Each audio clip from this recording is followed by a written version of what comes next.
Thanks to Martin for inviting me. Thanks everyone for coming today. I'm going to be talking about Skivers, strivers and the classificatory politics of welfare reform. My research, as you can probably tell from my voice, is based in the UK. As well as being English, I've got the misfortune, or perhaps the good fortune, of being born and bred in Essex.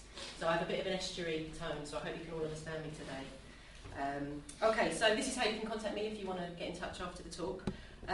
What I'm going to be talking about today is presenting some new research that I'm doing, which explores the politics of welfare in the UK and welfare reform. And I'm particularly interested in the figures of disgust, the production of figures of disgust, which are generating high levels of public consent for this welfare reform that we're going through at the moment. So I'm going to be talking about those.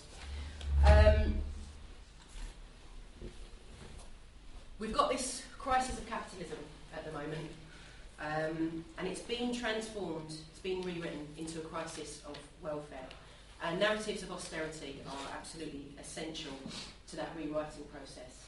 So through these narratives of austerity, the financial crisis, which was caused by the banking and financial sector, and I feel like we need to keep reminding ourselves of that, that's been transformed into a fiscal crisis, which has apparently been caused by unsustainable levels of public debt.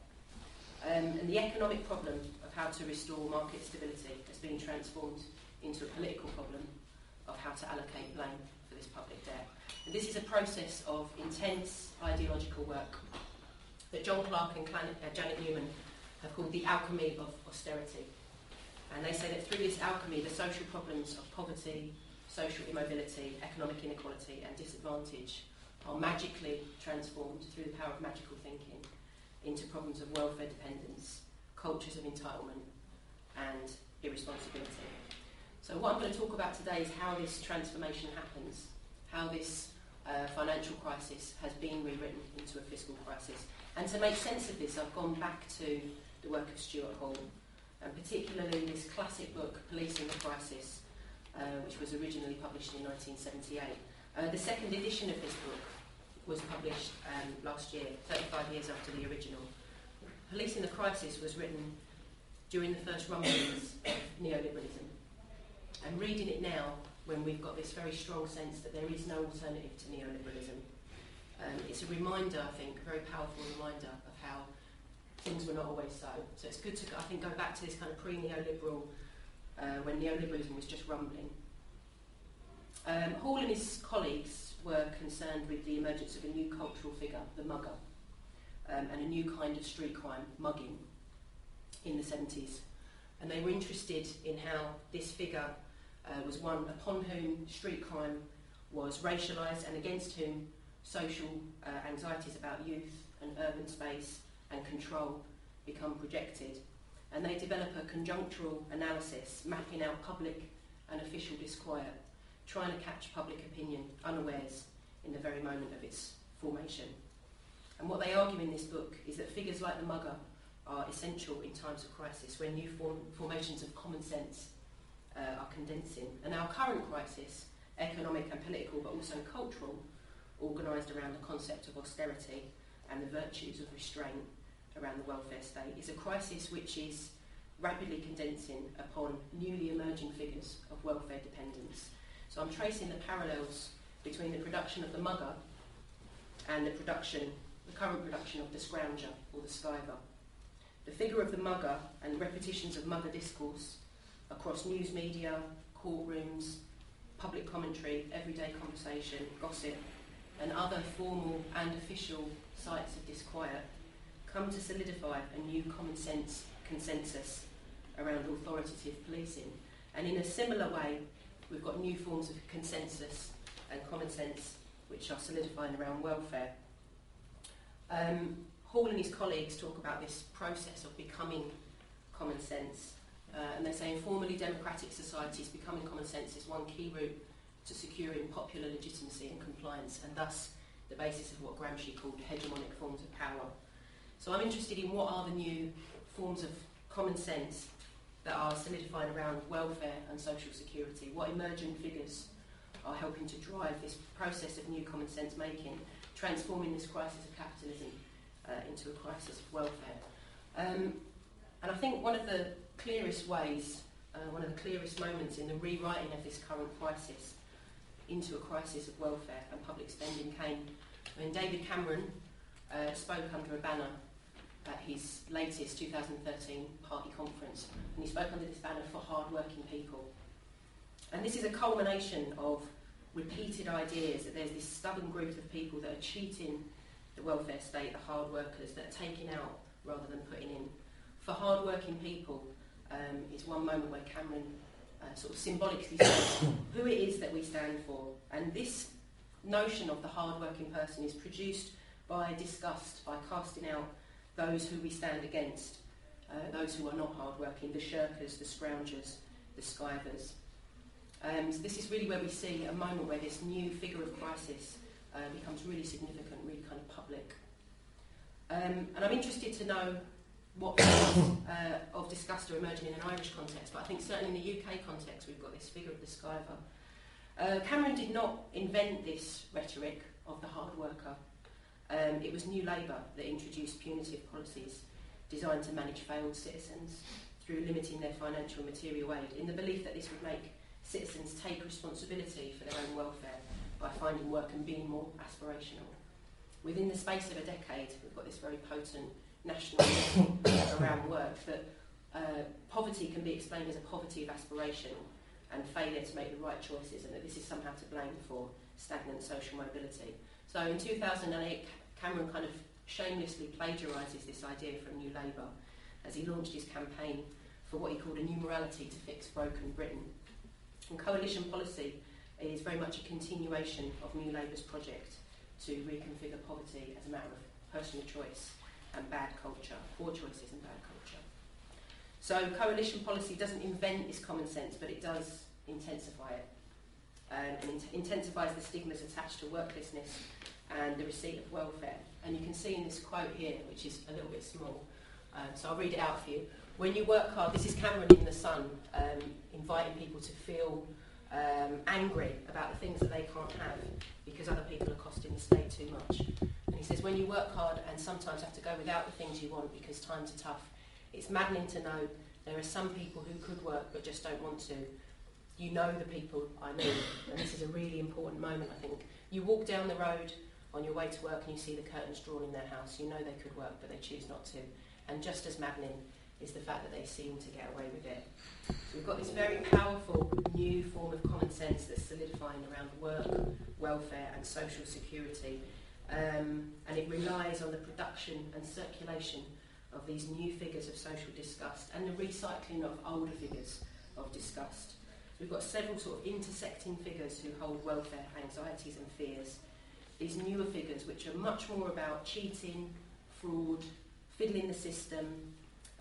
Welfare reform is not just about making them more aspirational, as it was in the New Labour years. It's also about punishing them for their fraudulence.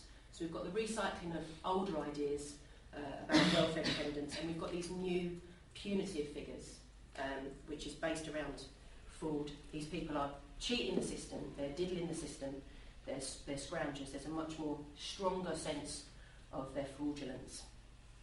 Now we do have a lot of in-depth ethnographic, rich description and sociological analysis of the most precarious and marginalised people and the rise of precarious work under neoliberalism. And this is just some of these examples. This research demonstrates the insecurity that characterises those who are most marginalised by neoliberalism. Not that there are workers and shirkers, but that precarious people move in and out of poorly paid and low quality work. But this deep sociological knowledge is always already dismissed under neoliberal common sense formations of Skivers and Striver. So instead we have a kind of simmering populist vocabulary of laziness, dependency culture, the reinvention of this idea of the underclass that goes right back to Charles Murray and has never really gone away but becomes reanimated now. So we've got these behaviourist explanations of poverty over structural ones and a resurgence in policy and political speech of the deserving and the undeserving, poor, the scroungers and the hard-working taxpayers. And a new kind of scrutiny over whether welfare claimants really deserve welfare, and And what's interesting is as these structural constraints tighten, the attention to behaviour becomes more shrill. So it's a really interesting double process that's happening here. Okay, the figure that I'm going to concentrate on today is a newly emerging figure of crisis, the skiver, a term of social disgust which has rapidly become the preferred reference in welfare debate. The distinctions between skiver and striver, the rhyming binary which imagines that the population can be cleaved into two clear groups, those who work, who put into the system, and those who don't, who take out of the system, first began to be drawn in Conservative Party conference speeches of 2012. And the reason why I'm interested in this skiver-striver sort of binary is because, like the term of the mugger, this is a kind of new term, a reinvented term. The term the skiver didn't always hold these welfare meanings. This is quite a recent thing. It used to be quite a kind of positive term about reclaiming time and liberty from your exploitative employer. So this idea that you were skiving off work, which seems quite a positive thing. So the idea that the skiver holds very negative ideas about avoiding work and leeching from, the welfare state is quite a new thing. So like the mugger, it's interesting to trace where this new term comes from. So it first began to be drawn in the Conservative Party conference speeches of 2012. And again, I've got two quotes here which are from that conference. George Osborne says, and throughout, let's hold in mind who we do it for, that corner shop owner, that teacher, that commuter, that pensioner, and that entrepreneur. They strive for a better life. We strive to help them. And Ian Duncan Smith, who's the Minister of the Department for Work and Pensions, says, those we should have been helping, the strivers, the triers, too many of them lost most of every pound they earned in work. I ask you, what kind of message does that send out? I will tell you that it's not worth working, that it's not worth trying, that you're better off playing the system and taking the money. So again, he says shameful. Again, we've got this idea that there's this fraudulence going on, that there's a cheating in the system which is going on, which is new, that the welfare reform debate needs to attend to. Skiver didn't appear in the official transcripts of the conference, although it formed a key part of subsequent discussion and it saturated media coverage, written by journalists who saw the unspoken couplet, they saw that rhyme, and they knew a good soundbite, and they saw one. The willingness to conduct welfare debate by conducting worker from workless, rather than examining the deeper problems of work in a neoliberal economy, has not been limited to the Conservatives. The Labour Shadow Minister, Liam Byrne, discussed workers and shirkers in his 2011 conference party speech, and the Labour leader, Ed Miliband, experimented with the term grafter in the same year. So this stuff is cross-party. This is not something that's just limited to the political right. David Cameron himself reimagines the welfare state in terms of work, where workers who are people who are putting in, and workless, people who are taking out. And he says past governments have watched the benefits bills skyrocket and generations languish on the dole and dependency. Our new law will mark the end of that culture that said a life on benefits was an acceptable alternative to work. Our opponents have shown that they are on the side of Britain's something for nothing culture. So again, this very powerful idea set up between those that are putting something in and those that are taking out. And he says that we've been subsidising the consequences of our broken society.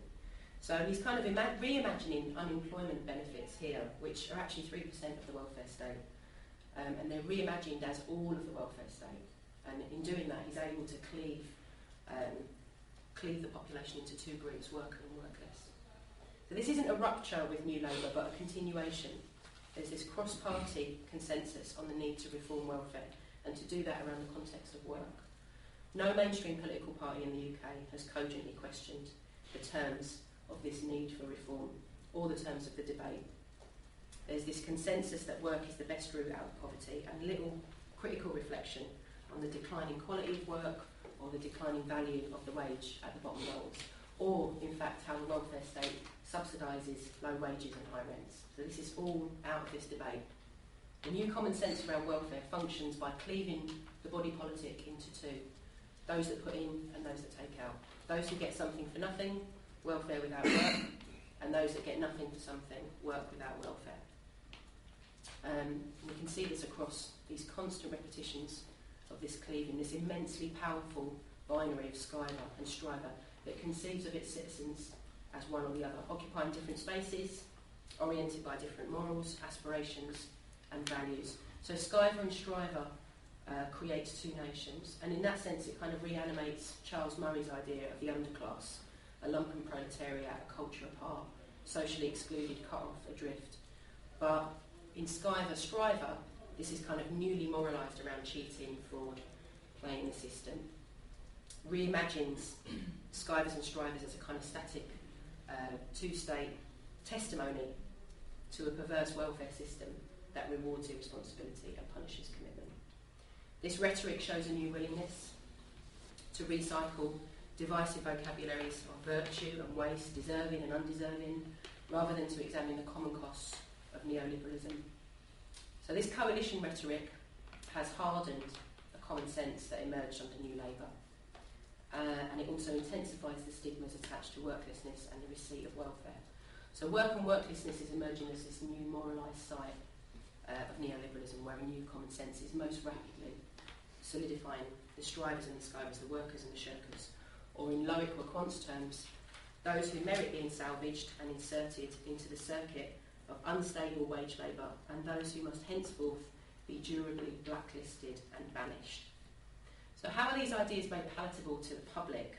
The language of skivers and strivers, these reinvigorated and reanimated taxonomies of deserving and undeserving, have been enthusiastically embraced beyond the political elite. And if we look at the kind of public attitudes towards benefit receipt, the public consent for the austerity regime and the radical welfare reforms of the coalition in the UK remains very high.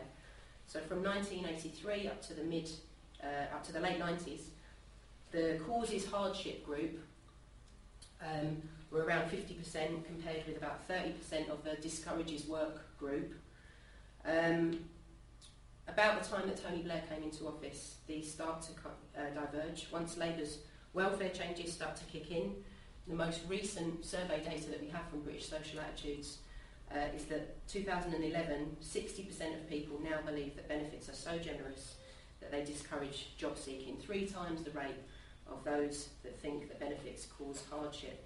We've got this kind of incredibly powerful idea that New Labour was too generous, too soft on benefits, that it created this benefits culture. If we look at the economics of welfare, we can see the declining value of unemployment benefits. In 1985, they were worth around 18 to 20% of average earnings. In 2008, they're worth around 10%.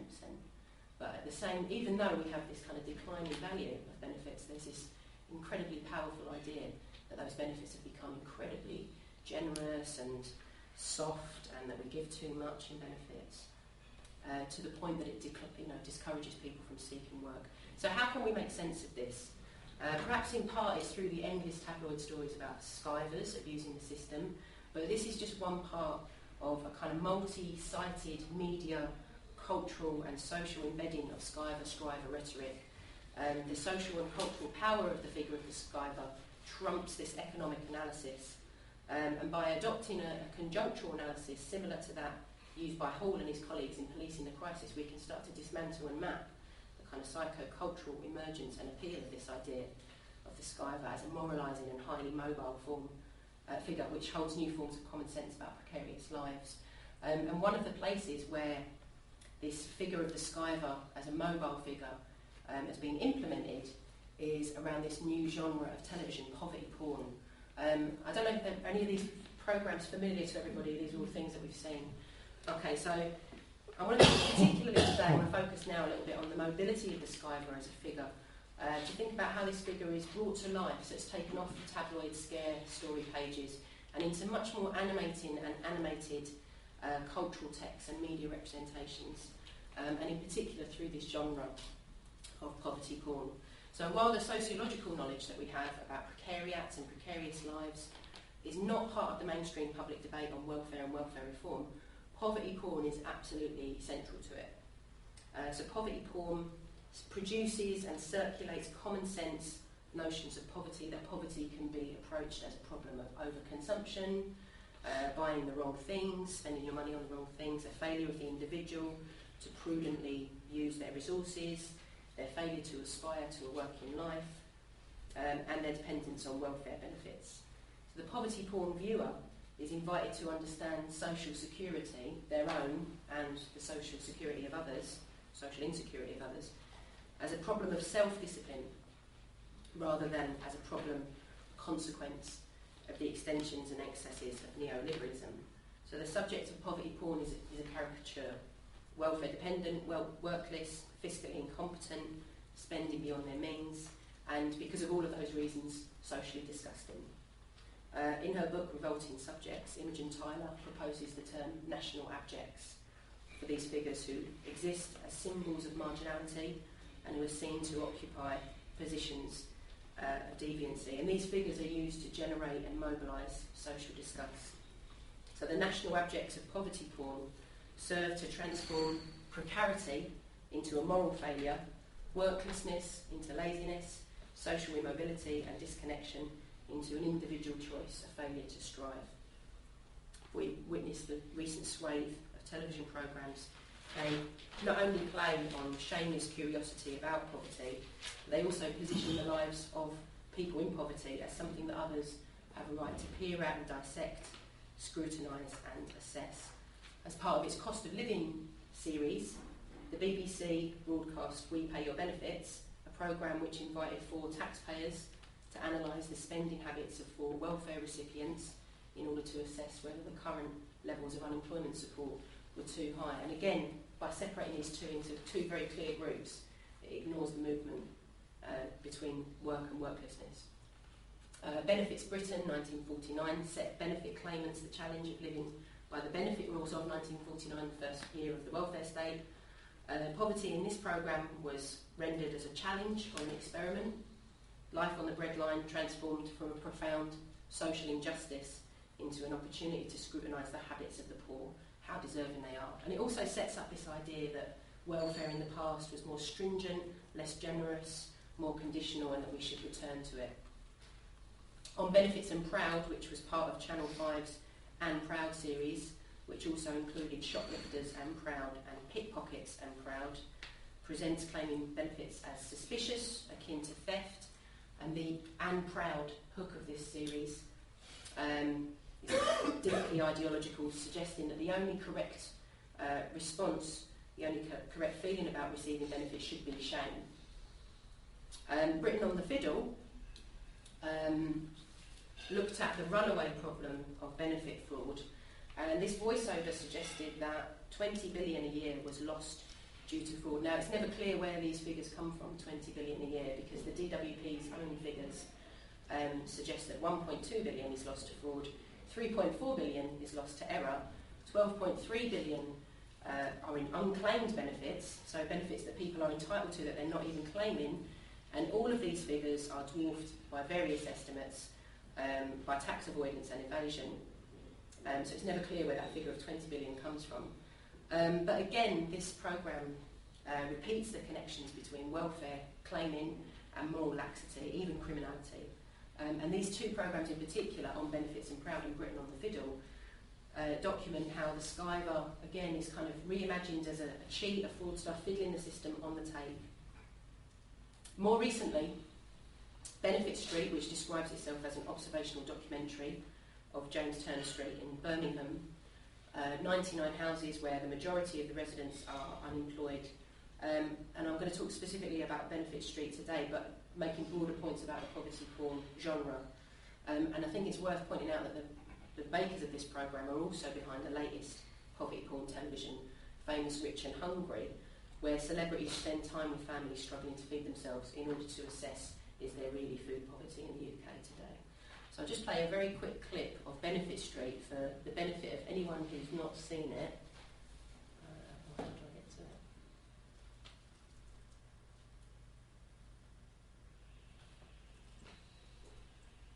So this is the opening credits, which are repeated in every episode. Unemployed, unemployed, unemployed. You see this street here? James Turner Street was one of the best streets. Unemployed, unemployed. No, one of the worst. James Turner Street in Birmingham. 99 houses. 13 nationalities. And most of the residents are claiming benefits. Probably 5% people on this road that are working. But times are getting tougher. Your housing benefit is going to get cut. What kind of nonsense is that? They're having to learn to get by on less. Are we supposed to live on £50 a week? And rely on each other more. If the council won't come pick it up, we'll do it ourselves. It's mad. It's just like one great big family. Is there any point? Don't talk to me. Is there any point? Do not talk Is there any to point? me. I don't think you could ever meet anything anymore dysfunctional. Over the course of a year, I'm pregnant and off my head. through good times and bad, Move on. life on James Turner Street I've never lived without my kids, ever. would be challenged like never before. It's not all about money. You can have all the money in the world and have nothing compared to what we've got around here. That's a row.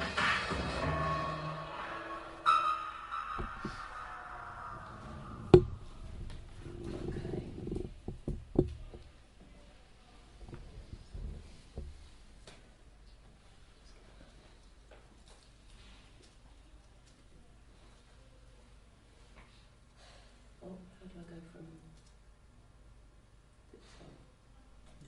Okay. So this is, probably a lot of you have seen this programme, right? Okay, so this programme repeats these narratives of decline. This used to be one of the best streets, now it's one of the worst. It sets it up as a concentrated area of benefit receipt, one resident pointing unemployed at each house. There's a whole range of semiotic flags for the viewer. The sofa on the street, the cans of lager, the unsupervised children, a brief moment of violence. But more than that, Benefit Street and poverty porn more broadly fixes precarious lives into their immediate vicinity. So they seem to be untethered from a broader labour market system, which in fact many of these residents move in and out of. They seem to be unconnected from the state agencies that evaluate whether they're deserving or undeserving, whether they satisfy the conditions for benefits. Later in this episode you see Mark, who's the guy sitting in the sofa saying penny for the poor, visit the job centre, but we don't see his interaction with any job centre staff. We only ever really see him in Benefit Street, in the place that he lives. The characters of poverty porn are fixed in place and they're symbolically cut off. The figure of the Skiver is mythologised in poverty porn, and this has a long televisual and cinematic history stretching back to the 1990s and a sort of post-Thatcherite nostalgic mourning for the working class. And it's particularly part of underclass media mythologising, which has at times been ambivalent or even celebratory of the entrepreneurial zeal and inventive survival strategies of the most socially marginalised in Britain's post-working class. Benefit Street presents momentary glimpses of resourcefulness, such as the figure of Smoggy, the 50p man, who sells household items to his neighbours door to door. And the introductory voiceover of each episode does promise to show us how residents are going to come together in mutual support through hard times. As benefit cuts become implemented, it seems to promise something about solidarity and mutual support. And it does do this in a kind of fragmented way in places, but in broader terms, and in spite of these more kind of complex and contradictory moments, the objectifying of the participants of poverty porn fractures the possibility of solidarity between the viewer and the screen. So just as the possibility of solidarity between different social groups in a society scarred by division is constantly undermined in neoliberalism, we've got this same kind of fragmenting of solidarity in poverty porn. And this is reflected in the way that class is not talked about in the mainstream welfare debates and in poverty porn. So class is never mentioned officially in poverty porn. The voiceover, the promotional material, the director interviews never name class. But this unofficial, this official silence creates a vacuum in which class does kind of unofficially flood in the informal disquiet and reception of poverty porn. The spectre of the underclass is constantly erupting. And it reinvents the underclass for the purposes of welfare reform debate, which is set to, welfare reform, as we should remember, is set to immiserate the most marginalised of the post-working class even further. The poverty porn presents the others on the screen as dysfunctional in their choices, and in their behaviour, as well as presenting a dysfunctional welfare state which is seen to reward such lifestyles. So there's a kind of nostalgia for the working class, but there's no attempt to fix any of these people of poverty porn in a current debate about class. The language of class is absent on poverty porn, just as a kind of public commentary of the programme talks only in a fragmented and melancholic way about the underclass.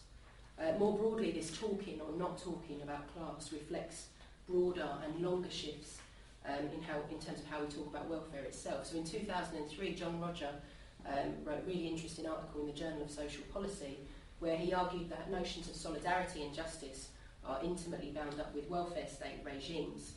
And he examines the kind of institutionalised solidarity that's produced by a post-war social democratic welfare state, in which the welfare state is seen to reduce inequality but also is organised around the principle of altruism and mutual insurance, collectively sharing the risks of life.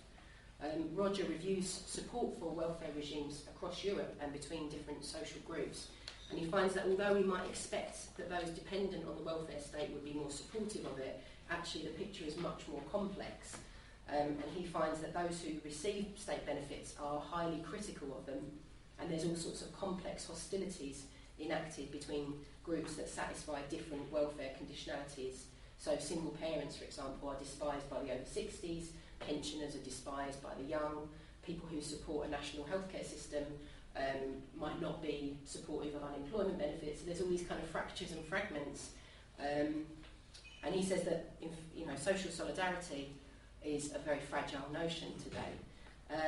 And again, this kind of repeats this way that the understanding of social need is done through a behaviourist rather than a structural lens. We've kind of lost the solidarities of class. Is this claimant conducting themselves in the correct way? Are they deserving? And he calls this a post-emotional, amoral familiarism. I keep wanting to say familiarism, but he says that this amoral familiarism is the guiding steer for how we think about class welfare and solidarity. He says it's post-emotional in the sense that our feelings are intellectualised but not sincerely felt. He says that we talk about maximising the material advantage of the nuclear family and assume that everyone else should do the same, and we adopt a pragmatic and calculating approach to social welfare issues rather than a commitment to the common good. And this kind of amoralism is incubated by poverty porn, which provides cues for how we should evaluate the behaviour of these subjects on the screen without providing any kind of context about the class histories and relations and structures which surround them. So we're sort of instructed and invited to think in terms of, are they deserving, are they playing the system? At best we feel an intellectual pity, but not a genuine solidarity. More recently, Tracey Shildrick and Robert MacDonald, in an article in the Sociological Review, explore how people living in poverty themselves talk about poverty, in terms of themselves and in terms of others. And they say that they subscribe to a very powerful set of ideas that denies poverty and morally condemns the poor. So how do people at the sharp end of neoliberalism take on these accounts of social disgust? First of all, they dissociate from the poor, which reflects long-running stigma and shame, but is given extra force by current forms of scrounger-phobia.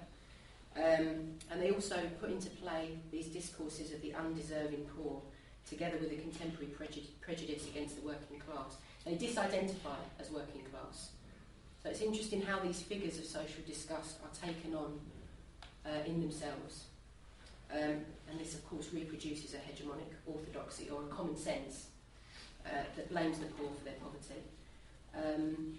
We've got this emptying of class in poverty porn, which further diminishes opportunities for solidarity, diminishes mutual knowledge and empathy, isolates those on the screen as these classed others, or rather unclassed others.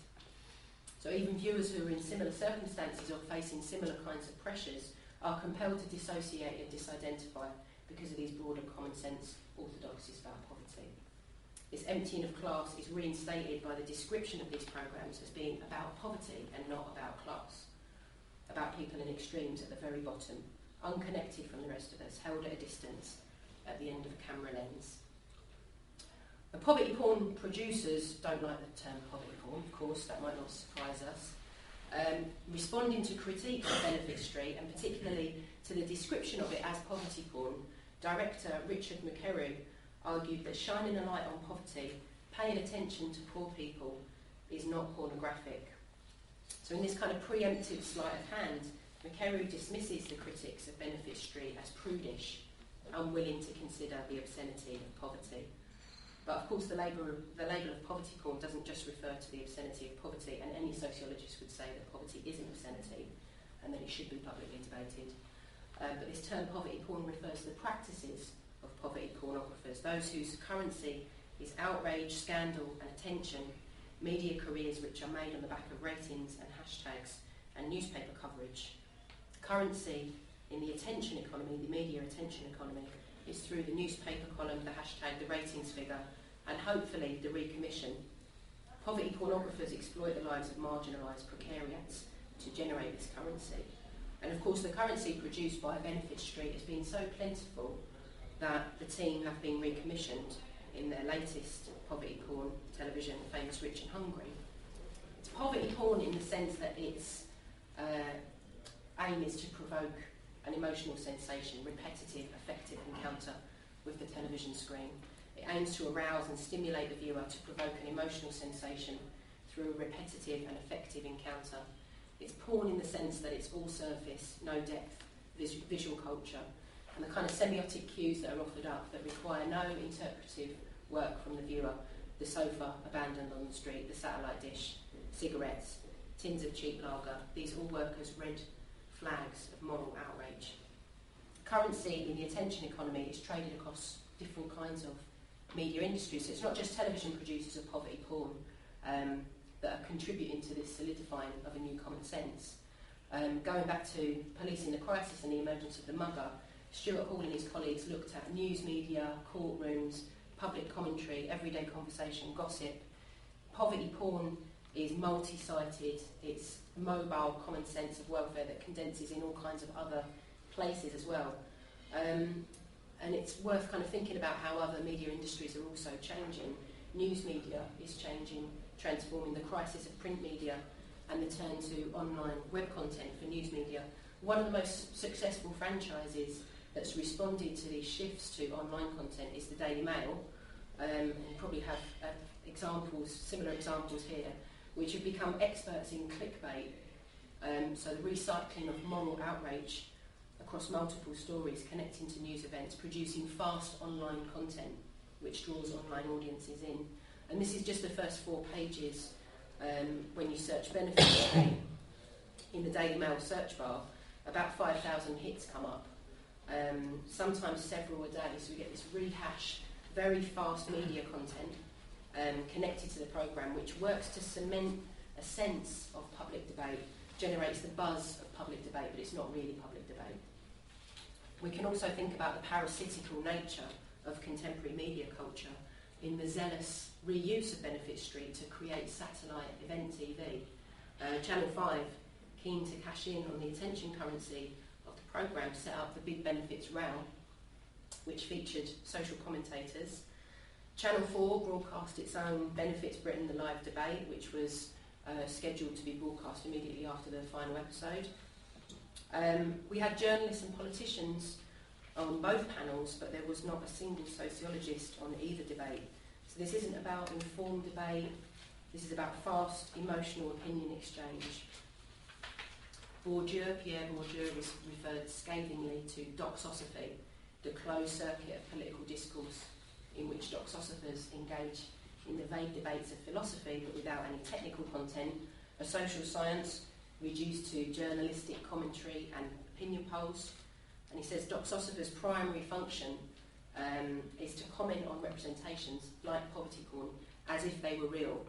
And he said that doxosophers sort of fail to recognise that the terms of the debate have already been constructed for them, and they're unable to counter these dominant consciousness around such debates. So doxosophers saturate public discourse with these ready-made phrases and sound bites, and they make it hard for critical intellectuals to get purchase with analysis. The social scientists who could contribute valuable insight about poverty and neoliberalism and work are never invited onto these programmes because they're already circumscribed by a doxic framework. Stuart Hall and his colleagues discussed the rapid proliferation of crime talk about mothers. And if we replace crime with welfare in this quote here, if we think about the clickbait strategies of online news, the panel discussions of debate programming, the recycling of opinion in comment pages, newspapers and magazines, and we could apply these insights to the shaping of public opinion about Skivers. They say public opinion about crime, about welfare, does not simply form up at random. It exhibits a shape and a structure. It follows a sequence. It is a social process, not a mystery. Even at the lowest threshold of visibility, in talk, in rumour, in the exchange of quick views and common sense judgments, crime talk, welfare talk is not socially innocent. The more an issue passes into the public domain, the more it is structured by the dominant ideologies about crime. So this is about new ways of making media, but it's also about new ways of making policy. Poverty porn does not only circulate in media culture, everyday conversations, and across informal sites of disquiet, it also feeds back into political conversation. So a really key moment in Benefit Street is when Conservative MP Philip Davis raised a question in the House of Commons treating Benefit Street and On Benefits and Proud not as deeply problematic television representations, but as if they reflect the reality of welfare claimants. So he references all of the semiotic cues that are offered up in the programme, stating that this programme somehow proves the need for welfare reform, echoing the Skiver rhetoric produced by his own party, from which poverty porn and the precariat common sense emerges. So this is a really interesting, mutually constitutive feedback loop, and a really important point where common sense about welfare starts to congeal. In his response, Ian Duncan Smith, the Minister for Department of Work and Pensions, who's driving forward the current welfare debate, does not miss a beat in his reply. He references the public who, seeing the programme too, see it as exemplifying the urgent need for welfare reform. Ian Duncan Smith was, of course, the founder for the Centre for Social Justice, who I don't have time to discuss in detail here, but they're a think tank which specialise in the kind of doxosophy that Bourdieu talks about, using opinion polling in substitution of meaningful social research. And this exchange, I think, between Philip Davis and Ian Duncan Smith highlights the revolving door that's at work between journalists and politicians in the production of doxosophy about the precariat. So clearly there's a broader project at work here around who will have a claim to social protection in the welfare landscape of the 21st century. And the ideology of the new austere welfare state is premised on a number of myths. The first is that deprived people don't want to work, or that they don't work. The second is that full employment is possible in a fully marketised neoliberal economy, which is something we might take issue with.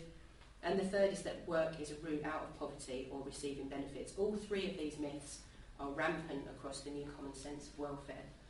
But as always, there are interruptions to this, the congealing of this common sense, and I want to finish with just a few examples of this. So when Benefit Street was being broadcast, a lot of people took to Twitter using the hashtag of the programme to kind of interrupt the common sense that it was offering. And these kinds of interruptions speak in the language of the emerging common sense about welfare, but they challenge its crystallisation, reversing the direction of the gaze from the precariat to the elite, or otherwise kind of overturning the doxa of welfare reform. They're shared virally, and they're shared via the very hashtags which these programmers aim to generate attention currency within.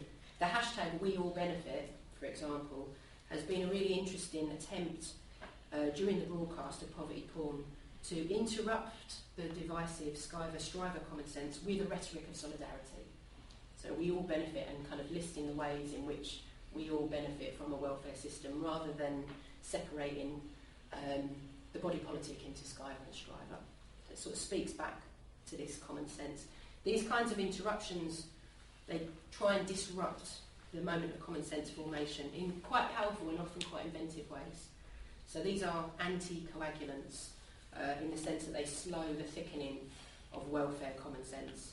They could give us a space as critical sociologists to prise open and fracture the doxa of the skiver from hardening. Thanks very much.